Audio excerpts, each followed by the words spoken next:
going to read our history chapter 4, the creation of an empire. Creation means निर्माण, empire साम्राज्य, एक साम्राज्य का निर्माण किस तरह से किया गया, किस तरह से मुगल एम्पायर की शुरुआत हुई, किस तरह से मुगल एम्पायर का फैलाव हुआ. All things we know in this chapter. Now let's start this chapter. At the outset of the 16th century, जब इंडिया में 16th सेंचुरी का आउटसेट चल रहा था, India presented a picture of political disunity. उस समय पर हमारे देश में पॉलिटिकल डिसयूनिटी, राजनीतिक अनेकता और फ्रेगमेंशन, अलग अलग साम्राज्यों के स्थापित होने की जो होड़ थी वो चल रही थी. There was absence of any central authority, किसी भी केंद्रीय अथॉरिटी की मौजूदगी जो थी वहाँ पर नहीं देखी जा सकती थी. और स्मॉल किंगडम्स जो थे कॉन्स्टेंटली एट वॉर, अपने स्थायित्व को प्राप्त करने के लिए वॉर में लगे हुए थे. At this Babar task easier, इन सब सिचुएशन ने बाबर का जो कार्य था वो इजी कर दिया. In the north Kashmir was independently ruled by powerful ruler. उस समय पर कश्मीर एक स्वतंत्र राज्य के रूप में पावरफुल शासक के अंडर में चल रहा था, Zainul Abidin. In north west Marwar became independent under Maharaja Jodha के अंडर में जो मारवर प्लेस था नॉर्थ वेस्ट का वो भी इंडिपेंडेंट हो चुका था. And Mewar also was under 2 very strong powerful rulers. और मेवाड़ का जो शासन था वो strong powerful rulers Rana Kumbha और राणा सांगा के अंडर में चल रहा था. Malik Sarwar the governor of Jaunpur, जो गवर्नर थे जौनपुर के during the reign of Firoz Shah Tughlaq के शासनकाल में डिक्लेयर्ड हिमसेल्फ, उन्होंने भी अपने आप को इंडिपेंडेंट शासक के रूप में डिक्लेयर कर दिया था. And established the Sharki dynasty, और शर्की डायनेस्टी की शुरुआत की गई थी. बंगाल, मालवा, खंदेश, गुजरात ये सब इंडिपेंडेंट हो चुके थे. The Deccan and south saw the rise of 2 powerful dynasties. Deccan और साउथ एरिया में 2 पावरफुल साम्राज्यों का, राजवंश का उद्भव देखा जा रहा था, विजयनगर और ब्राह्मणी का. The last ruler of Delhi सल्तनत, जो लास्ट रूलर माना जाता है दिल्ली सल्तनत के, वो लोदीज ऑफ अफगान लेगेसी से बिलोंग करते थे. The last king of Ibrahim Lodi जो लास्ट किंग थे वो इब्राहिम लोदी थे. He adopted a despotic attitude towards the nobility. उन्होंने जो नोबिलिटी, जो उनके दरबारी थे, नोबल पीपल्स थे उनके राज्य में, उनके लिए डेस्पोटिक, एक रूड व्यवहार, रूड एटीट्यूड उन्होंने यूज़ किया था, स्वीकार किया था. This was resented by his ministers, military generals and governors. जिसके कारण क्या हुआ, जो गवर्नर थे उनके राज्य के, मिनिस्टर्स थे, मिलिट्री जनरल्स थे, वो रिसेंटेड, उनको रिसेंट किया गया था. As a result Afghan nobles revolted, जिसके कारण उन्होंने क्या किया, रिवॉल्ट की शुरुआत कर दी थी. गवर्नर ऑफ पंजाब दौलत Khan Lodhi was also not happy. जो गवर्नर था दौलत खान लोधी पंजाब का, वह भी इब्राहिम लोधी के इस एटीट्यूड से खुश नहीं था. The governor of Bengal, Sindh, Multan, Jaunpur, rulers of Mewar, Malwa, Gujarat and Khandesh, उन सब ने भी दिल्ली सुल्तान को सपोर्ट नहीं किया. It was in this setting that दौलत खान इन्वाइट, यही कारण था, इन सब कारणों से दौलत खान ने बाबर को इनवाइट किया भारत पर आक्रमण करने के लिए, ऑफर्ड हिज सर्विस, और उसको अपनी सेवा प्रस्तुत की. फाउंडेशन, अब कैसे फाउंडेशन रखी गई, निर्माण हुआ मुगल डायनेस्टी का बाबर के अंडर कंट्रोल में. Babur the founder of Mughal empire, Babur को संस्थापक माना जाता है मुगल साम्राज्य का. He was a descendant of Timur के उत्तराधिकारी के रूप में वो जाने जाते थे. At first he was merely interested in conquering those part, वो पहले केवल पंजाब के उन एरियाज को प्राप्त करने में, जीतने में इंटरेस्टेड थे जिन पर उनका हेरिडिटरी क्लेम था, उत्तराधिकारी क्लेम करते थे तिमूर एंसेस्ट्रीज. तिमूर के जो पूर्वज थे वो उन पर अपना हेरिडिटरी, उत्तराधिकारी अधिकार बताते थे. केवल वो पंजाब के एरिया को जीतना चाहता था उनके लिए. But the Mughals were descendant of Mongols, लेकिन जो मुगल्स थे वो उत्तराधिकारी माने जाते हैं मंगोल्स के. मंगोल शब्द, मुगल शब्द is Persian word for Mongol, Mongol के लिए ही पर्शियन वर्ड मुगल्स यूज़ किया जाता है. They were the descendant of Genghis Khan, उनको उत्तराधिकारी माना जाता है गेंगीज खान का. फ्रॉम देयर मदर साइड, उनकी मदर साइड से, and Timur the ruler of Iran, और ईरान की तिमूर की साइड से।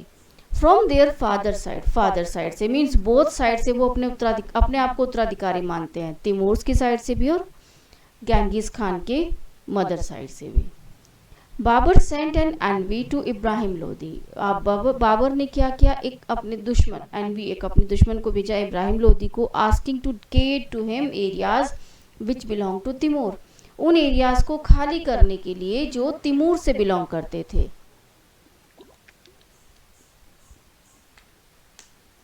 लेकिन इब्राहिम लोदी डिड नॉट पे एनी हिट, लेकिन इब्राहिम लोदी ने उसकी इस डिमांड पर कोई ध्यान नहीं दिया।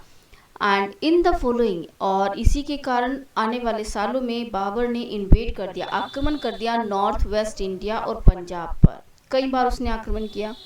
एंड ही सक्सीड, वह सफल हो गया कैप्चर करने में कंधार को और बदकश शाह को।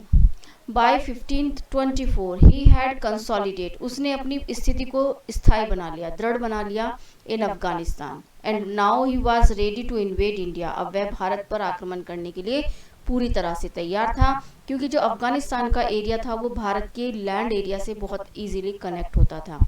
It was at such time that he was invited bye दौलत खान ऑफ पंजाब, यह वही समय था जब उसको इनवाइट किया गया था दौलत खान के द्वारा पंजाब में आने के लिए। इस तरह से भारत में शुरुआत हुई मुगल साम्राज्य की। बैटल ऑफ पानीपत, बाबर ने मार्च किया काबुल को जीतने के लिए। Sialkot comes to him without any resistance, Sialkot भी उसके अंडर में आ गया बिना किसी रेजिस्टेंस के। ही क्रॉस्ड इंडस, उसने इंडस रिवर को क्रॉस किया। एंड कॉन्कर्ड पंजाब, पंजाब को जीत लिया। Meanwhile Ibrahim Lodi over confident about his larger army, उस समय पर इब्राहिम लोदी बहुत अधिक ओवर कॉन्फिडेंट था अपनी लार्ज आर्मी को लेकर, और इस कारण से उसने बाबर के बढ़ते हुए कदमों की ओर कोई ध्यान नहीं दिया। He moved leisurely to counter Babar's while Babar sent out spices in every direction, वह अपनी विलासिताओं में ही डूबा रहा जब बाबर अब उसके एरियाज में लोदी के मूवमेंट्स को जानने के लिए अपने जासूसों को सभी दिशाओं में फैला चुका था। इस तरह से बाबर ने अपने कंट्रोल को स्थापित करने की ओर कदम बढ़ाए। द टू साइड्स मीट, उसके बाद दोनों साइड पानीपत के क्षेत्र में युद्ध के लिए आमने सामने थी। Babur won the first battle of Panipat, और पहला युद्ध पानीपत का बाबर के द्वारा जीत लिया गया। This powered the way for the establishment of mighty Mughal empire in India, इस तरह से मुगल एम्पायर, शक्तिशाली मुगल साम्राज्य का पदार्पण मीन्स शुरुआत हमारे भारत में देखा जाता है। बैटल ऑफ खानवा, खानवा का युद्ध। Most formidable threat of Babar was Rana Sanga, जो उनके लिए जो अविस्मरणीय थ्रेट था, फैक्ट था, वो था राणा सांगा उनके लिए, बाबर के लिए, जो मेवाड़ के शासक हुआ करते थे। Rana Sanga dream of restoring great empire of Prithviraj, जो राणा सांगा थे वो अपने पृथ्वीराज चौहान के साम्राज्य को, महान साम्राज्य को दोबारा से रिस्टोर करना चाहते थे। As soon as he realise that, जब उसने महसूस किया कि जो बाबर है intended to stay in India, उसका जो मोटिव है वो भारत में इस्टेब्लिश होने का है और एक नए साम्राज्य की शुरुआत करने का है, तो सांगा ने इफोर्ट किए अपनी पोजीशन को स्थायित्व देने के लिए। उसने एक कॉलिएशन, एक गठबंधन बनाया अपनी फोर्स को कलेक्ट करने के लिए। In spite of the brave resistance of Rana and his alliance, they were defeated in the battle of Khanwa, लेकिन उनके जो संगठन थे, अलायंस थे, एलीज थे, उनके समर्थक थे, और राणा सांगा जो थे वो बैटल ऑफ खानवा में उनकी हार हो गई, वो डिफीट हो गए। Rana Sanga escape to Chittor and grand alliance collapsed, Rana Sanga जो थे वो वहाँ से चित्तौड़ निकल गए और जो उनकी ग्रैंड एलीज थे, पार्टीज थे, अलायंस था, वो बंधक बना लिया गया। इस तरह से वह नष्ट हो गया। अदर कैंपेनिंग्स, उसके बाद अन्य अभियान चलाए गए। Babar wanted to isolate Rana Sanga, so in 1527 he march to Chanderi and defeat Medini Rao. Babar जो थे वो चाहते थे आइसोलेट करना, मीन्स उनको बंधक बनाना चाहते थे राणा सांगा को, इस कारण से उन्होंने चंदेरी की ओर मार्च किया और वहां पर मैदनी राव को डिफीट कर दिया, हु वाज इन एली, जो कि राणा के ही एक समर्थक हुआ करते थे। इन द सक्सीडिंग ईयर्स, आने वाले कुछ सालों में ही कैप्चर बिहार एंड बंगाल, उसने बिहार और बंगाल पर भी अपना कब्जा कर लिया, और यहाँ तक कि गैंगटिक दोआब इंक्लूडेड एटावा, यहाँ पर सभी प्लेस पर, फोर्ट्स ऑफ धौलपुर, इन सब पर उसने अपना कंट्रोल स्थापित कर लिया। लेकिन बाबर की मृत्यु हो गई 1530 में। हुमायूं, बाबर की मृत्यु के बाद उनके बड़े बेटे हुमायूं को उत्तराधिकारी बनाया गया। He had to be deal with many problems, लेकिन अपने शासनकाल में उन्हें बहुत सारी समस्याओं का सामना करना पड़ा। जो सबसे पहली प्रॉब्लम उनके सामने थी वो थी एडमिनिस्ट्रेशन की। First problem of confuse state of administration, प्रशासन की व्यवस्था करना। Afghan has been weakened but they still cherished the ambition of setting up their independent principalities. जो अफगान थे वो वीक तो थे, लेकिन वो प्रोत्साहित कर रहे थे अपनी उस एम्बिशन को एक इंडिपेंडेंट प्रिंसिपैलिटीज को स्थापित करने के लिए। हुमायूंस हाफ ब्रदर ऑल्सो, उसके जो भाई थे वो भी उनकी समस्या का मेन कारण थे। As they were always on the look out for the opportunity to strike out their own, क्योंकि वो भी अपनी स्थिति को मजबूत करने के लिए हमेशा उसके विरुद्ध खड़े रहते थे। Finally there was Bahadur Shah the ruler of Gujarat, Gujarat के जो रूलर थे, शासक थे Bahadur Shah, who had control over the Malwa region, उन्होंने मालवा क्षेत्र पर कंट्रोल कर लिया। And wanted to extend his dominance over Rajasthan as well, अब वो अपना प्रभुत्व राजस्थान पर भी स्थापित करना चाहते थे। Humayun followed the Turko Mughal practice, Humayun ने अपने शासन को स्थायित्व देने के लिए टर्को मुगल का जो पॉलिसीज थी उनको प्रैक्टिस किया अपने साम्राज्य में। And divided the empire among his brother, और उसने अपने राज्य को अपने भाइयों में बांट दिया। इस डिवीजन के बाद भी, डिवाइडेशन के बाद भी, वो उनके जो भाई थे वो अपनी पोजीशन को लेकर डिससेटिस्फाइड थे, असंतुष्ट थे। वन ऑफ हिज ब्रदर, उनके एक भाई कामरान ने, who had received Kabul and Badakhshan, उसको जिसको बदख्शाह दिया गया था और काबुल का एरिया दिया गया था, for which he seized Lahore, उसने फोर्सफुली लाहौर पर भी अपना कब्जा कर लिया। Then he sent an emissary to Humayun who graciously confirmed his positions, फिर उसने हुमायूं के पास एक अपने देवदूत भेजे, and who graciously confirmed his position, और उसने ग्रेशियसली, ग्रेश के साथ उसकी पोजीशन को कंफर्म किया। Humayun then turn to his attentions to the Afghan rebel, उसके बाद उसने अपना ध्यान केंद्रित कर दिया अफगान के द्वारा की जाने वाली विद्रोह की ओर।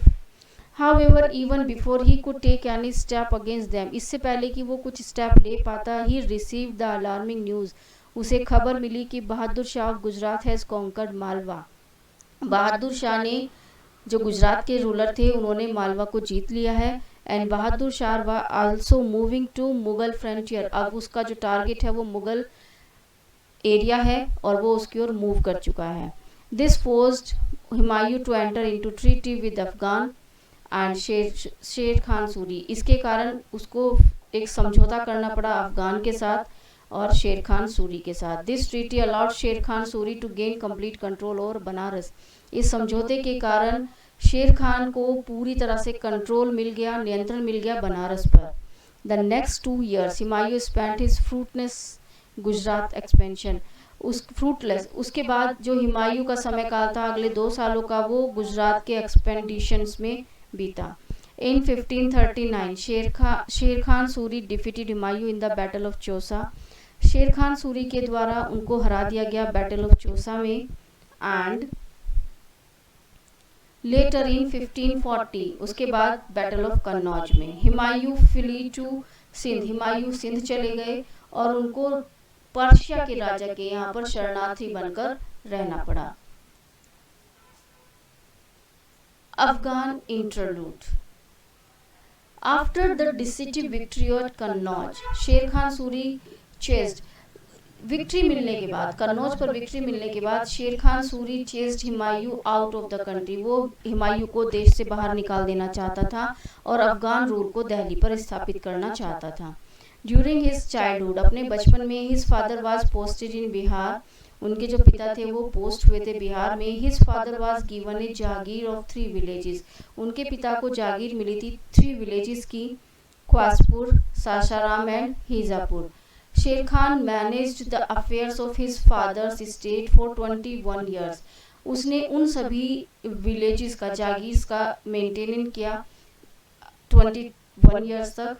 After the fall of Lodis, Bihar come to be ruled by Babar Khan Lohani. लेकिन जो लोधी थे उनके फॉल ऑफ के बाद जो बिहार था वो कंट्रोल में आ गया बेहर खान लोहानी के अंडर में, who took up the title of, जिसको टाइटल दिया गया था सुल्तान मोहम्मद शाह का। When he died, जब उसकी मृत्यु हुई, शेर Khan was appointed as the deputy governor of Bihar. शेर खान को नियुक्त किया गया था डेप्यूटी गवर्नर बिहार का बाय द विडोड क्वीन, उनकी विधवा रानी के द्वारा। He consolidate his position by defeating Mohammad Lodhi, उसने अपनी पोजीशन को, अपनी स्थिति को दृढ़ किया बाय मोहम्मद लोधी को हराया गया। And Lodhi conquered for the throne of Delhi and battle of Ghaghra in 1529। इसके बाद जो लोधी थे सिंहासन के लिए वहाँ पर बैटल हुआ, बैटल ऑफ घाघरा में 1529 में। इन 1530 द विडोड क्वीन डाइड, जो विधवा रानी थी उसकी मृत्यु हो गई। विच मेड शेर खान सो फैक्टो रूल ऑफ बिहार, जिसके कारण जो शेर खान थे उनको बिहार पर शासन करने में सहायता मिली। In 1532 when Nusrat Shah of Bengal died the reign passed on the Lohani nobles, जब बंगाल के जो शाह थे नुसरत शाह, उनकी मृत्यु हो गई तो उनका जो क्षेत्र था वो लोहानी दरबारियों के अंडर कंट्रोल में आ गया। शेर खान क्रस्ड दैम, लेकिन शेर खान ने उनको युद्ध में हरा दिया। And as we have read earlier he defeated Humayun in battle of Chausa, जैसा हमने पढ़ा था उन्होंने बैटल ऑफ चौसा के क्षेत्र में उनको हरा दिया था हुमायूं को।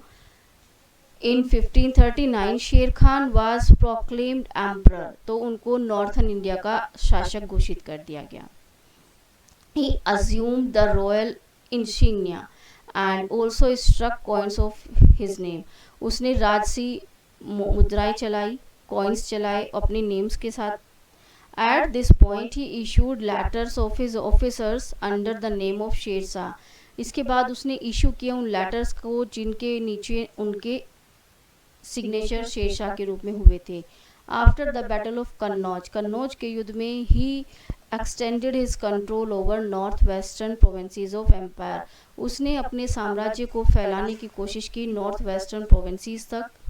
Sher Shah Suri recognized the army partly to battle lines and partly along the lines of Alauddin Khiljis force, Shershah Suri को जाना जाता है एक आर्मी के रूप में, ट्राइबल लाइन्स के रूप में and lines of Alauddin Khiljis force के रूप में। ही रिसीव्ड खिलजी सिस्टम, उसने खिलजी सिस्टम को फॉलो किया था। ब्रांडेड हॉर्स, उसने हॉर्स को ब्रांडेड किया। Sher Shah introduce the system of polishing roads by village chief, उसने विलेज चीफ्स के द्वारा रोड्स को पॉलिशिंग करने की सिस्टम व्यवस्था चलाई। He also improved the espionage system in order to curb crime, crime को कम करने के लिए उसने एस्पोनेज सिस्टम को भी इंट्रोड्यूस किया था। Sher Shah was a capable military and civil administration, वह एक कुशल मिलिट्री संचालक था और एक प्रशासक था। He divided the whole empire into 47 provinces and sarkars, उसने पूरे साम्राज्य को 47 राज्यों में, प्रोविंसेस में और सरकाराज में डिवाइड कर दिया। Which were further divided into district called pargana, उनको छोटे छोटे जिलों में जिनको परगना कहा जाता था डिवाइड कर दिया गया। Each pargana aimed looked into civil cases, हर एक परगना जो थी सिविल केसेस को लुक्ड आफ्टर करती थी, while criminal cases were detailed by qazi, जो आमीन होते थे वो सिविल केसेस देखते थे और काजी और मीर उल अदल क्रिमिनल केसेस को देखते थे। Akbar later build these reforms and extended them further, Akbar ने भी बाद में अपने शासनकाल में इन सुधारों को चलाया था और इनको आगे बढ़ाया था। Sher Shah is most remembered for his restore, Sher Shah को जाना जाता है उनके कार्यों के लिए जो उसने एग्रीकल्चर के क्षेत्र में किए थे, रिवेन्यू के क्षेत्र में किए थे। Assessment of land was done carefully, उनके क्षेत्र में जो लैंड का असेसमेंट होता था उसको बहुत केयरफुली किया जाता था। Official were asked to be strict at time the assessment, और जो ऑफिशियल्स थे उनको स्ट्रिक्ट रहने के लिए कहा जाता था असेसमेंट के दौरान। And lenient at the time of collection, officials like patwari, काजियन, मुक्ताम, ये सब अपॉइंट किए गए थे जो कलेक्शन करते थे रिवेन्यू का। Were responsible for collection of land revenue जो कि फिक्स था 1/4 और 1/3 ऑफ द टोटल प्रोड्यूस। इस तरह से रेवेन्यू का संचालन किया गया था। Sher Shah encourage trade and commerce, उसने अपने साम्राज्य में व्यापार और वाणिज्य को बढ़ावा दिया। कस्टम ड्यूटीज लगाई जाती थी only frontiers at the palaces of sales, जो महलों में फ्रंटियर्स में सेल के ऊपर लेविट किया जाता था कस्टम ड्यूटीज को। In order to encourage trade, व्यापार को बढ़ाने के लिए रोड्स का निर्माण कराया गया, जिसमें ग्रैंड ट्रक रोड जानी जाती है, to further trade and commerce. He planted trees, उसने सराय बनवाई, पेड़ों को लगवाया, रेस्ट हाउसेस बनवाए for travellers and most of whom were traders and pilgrimage, उनमें से कुछ यात्रियों के लिए और तीर्थ यात्रियों के लिए बनवाए गए थे। शेरशाह की मृत्यु हो गई 1545 में एंड हिज सन, उसके बाद उनके बेटे इस्लाम शाह को एंड हिज सक्सेसर इस्लाम शाह, उनके सक्सेसर जो थे इस्लाम शाह, वो भी 1554 में मृत्यु हो गई। This weakened the Afghan empire, जिसके कारण अफगान एम्पायर जो था वो वीक हो गया और हुमायूं ने इसको अपॉर्चुनिटी समझा अपने लॉस्ट किंगडम को प्राप्त करने के लिए। हुमायूं दस गैदर्ड ए वास्ट आर्मी, उसने एक बड़ी आर्मी को कलेक्ट किया और अपने इन टास्क के द्वारा उसने दोबारा से थ्रोन, दिल्ली का थ्रोन प्राप्त कर लिया। ही रीगेन कंट्रोल ऑन कंधार, उसने दोबारा से कंधार, बदख्शान शाह एंड काबुल पर अपना कंट्रोल स्थापित कर लिया।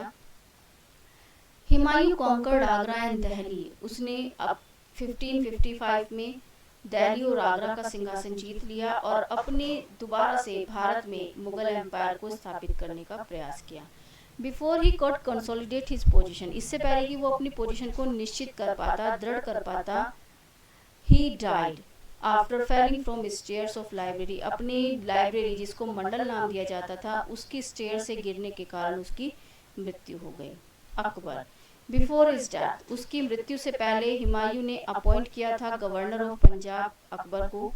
ही also appointed his general Bairam Khan as his son's guardian, और उसने बैरम खान को अपने पुत्र के गार्डियन के रूप में नियुक्त किया था। Akbar was fighting the Afghan under Sikandar सुर, उसने अकबर ने संघर्ष किया था अफगानों के विरुद्ध अंडर सिकंदर सुर। Akbar was fighting of Afghan under Sikandar सुर, जो अकबर थे वो फाइटिंग कर रहे थे, संघर्ष कर रहे थे अफगानों के खिलाफ अंडर सिकंदर सूर, इन सिकंदर सूर के अंडर में जो अफगान शासन कर रहे थे उनके खिलाफ युद्ध कर रहे थे इन Gurdaspur. When he received the news of his father's death, जब उन्हें उनके पिता की मृत्यु की खबर मिली। On becoming the emperor, शासक बनने के बाद he immediately lost Delhi and Agra to Hemu, उन्होंने दिल्ली उनसे छीन ली गई, लॉस्ट हो गई, एंड आगरा टू हेमू, हेमू के द्वारा। Hemu was the chief minister of Sultan Adil Shah, जो चीफ मिनिस्टर थे सुल्तान आदिल शाह, उनके चीफ मिनिस्टर थे हेमू सुल्तान आदिल शाह के, और आदिल शाह जो थे वो नेफ्यू, भतीजे माने जाते थे शेर शाह के। He wanted to reestablish the Afghan supremacy, अब वह फिर से अफगान सुप्रीमेसी को स्थापित करना चाहते थे।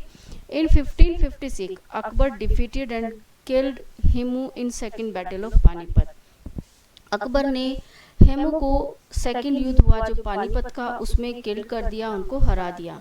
इस तरह से मुगल रिकैप्चर, इस तरह से मुगलों ने दोबारा से दिल्ली और आगरा को प्राप्त कर लिया। With the death of Hemu, Hemu की मृत्यु के साथ the Afghan threat to the Mughal empire was over, जो उनका संघर्ष था, समझौता था अफगान का मुगलों के साथ, वो खत्म हो गया। Akbar with the help of Bairam Khan की मदद से was established his rule from Kabul to Jaunpur and from hills of Punjab to Ajmer, Akbar ने अपना शासन स्थापित किया काबुल से जौनपुर तक एंड हिल्स ऑफ पंजाब से लेकर अजमेर तक। ड्यूरिंग दिस अर्ली फेज, इस प्रारंभिक काल में Bairam Khan continued as the regent and prime minister, जो बैरम खान थे वो उनके प्राइम मिनिस्टर के रूप में बने रहे, रेजेंट बने रहे। He consolidations and the administration to reconquered region, उन्होंने अपने क्षेत्रों को दोबारा से जीतने के लिए अपनी एडमिनिस्ट्रेशन, प्रशासन को कंसोलिडेट किया, दृढ़ किया, उसको सशक्त बनाया। When अकबर turned 18, जब अकबर 18 ईयर्स के हुए, ही assumed control over administration and discreetly entered the regency of Bayram Khan, who was made to go on a pilgrimage. Akbar ने 18 इयर्स का होने तक कंट्रोल स्थापित कर लिया था पूरे एडमिनिस्ट्रेशन पर, और जो बैरम खान के अंडर कंट्रोल में उनका शासन चल रहा था, वो उसका अंत हो गया, क्योंकि वो he was made to go on pilgrimage, उनको एक तीर्थ यात्रा पर भेज दिया गया। एक्सपेंशन एंड कंसोलिडेशन, फैलाव और दृढ़ीकरण कैसे किया गया अपने साम्राज्य का अकबर के द्वारा। Between 1556 to 1605 Mughal empire under Akbar expanded across upper Ganga valley. अकबर के संरक्षण में जो मुगल साम्राज्य था वो एक्सपेंड कर चुका था गंगा वैली तक। After having consolidation his position, एक दृढ़ पोजीशन रखते हुए Akbar sent military expeditions to Gwalior, Ajmer, Jaunpur and Malwa. Akbar ने सैन्य संचालन को भेजा था अपना साम्राज्य स्थापित करने के लिए Gwalior, Ajmer, Jaunpur and Malwa. He then conquered Gujarat in west, उसके बाद पश्चिम में गुजरात जीता गया, Bengal and Odisha in east. In north west Kashmir, Kandahar, Kabul were added to his empire. In the Deccan, Khandesh, Berar, parts of Ahmednagar were brought under Mughal empire. इस तरह से धीरे धीरे सभी एरियाज मुगलों के शासनकाल में आते चले गए, और वहाँ पर थ्रू आउट हिज रीजन, उनके क्षेत्र में Akbar expanded the Mughal empire. चारों तरफ अकबर का साम्राज्य फैलता चला गया। Using a combination of diplomacy, marriage alliance and military conquest, दो तरह की पॉलिसी उन्होंने यूज़ की अपने साम्राज्य को फैलाने के लिए। मैरिज अलायंस, वैवाहिक संबंध स्थापित करते हुए राज्यों को अपने साम्राज्य में मिलाया, और मिलिट्री कॉन्क्वेस्ट, दोनों पॉलिसीज उनके द्वारा लागू की गई। अकबर के दरबार में जो प्रमुख व्यक्ति थे, जिनको 9 जेम्स, 9 नवरत्न उनको कहा जाता था, उनके शासन काल में नवरत्न माने जाते थे दरबार के अबुल फजल स्कॉलर्स थे, जिन्होंने अकबरनामा और आईने अकबरी नामक पुस्तकें लिखी थी। फैजी ए पर्शियन पोएट थे, फिलोसोफर थे। Abdul Rahim a Muslim who was a Hindi poet and composer of dohas. Todarmal Akbar के रिवेन्यू मिनिस्टर माने जाते थे। तानसेन सिंगर एंड म्यूजिशियन थे। Birbal Akbar's constant companion and known for his wits, Birbal जो थे एक सलाहकार थे और अपनी बुद्धिमत्ता के लिए जाने जाते थे। Raja Man Singh who was the Raja of Amber and trusted general of Akbar army, Akbar army के ट्रस्टेड विश्वसनीय जनरल थे। काफिर Aziuddin was a mythic and chief advisor of Akbar court, दरबार के प्रमुख सलाहकार के रूप में उनको जाना जाता था। मौला दो प्याजा अनदर स्कॉलर के रूप में जाने जाते थे। ये सब 9 जेम्स नवरत्न उनके दरबार में माने जाते थे। Case study of Akbar policies, Akbar ने किस तरह से अपने साम्राज्य को फैलाया था, कौन कौन सी पॉलिसीज लागू की थी, किस तरह से वे सक्सेसफुल हुई। All things we know in the second part of this chapter. So try to understand the first part of this chapter with the help of this video, and read this chapter with the help of this video with taking your book aside. Okay then, thank you.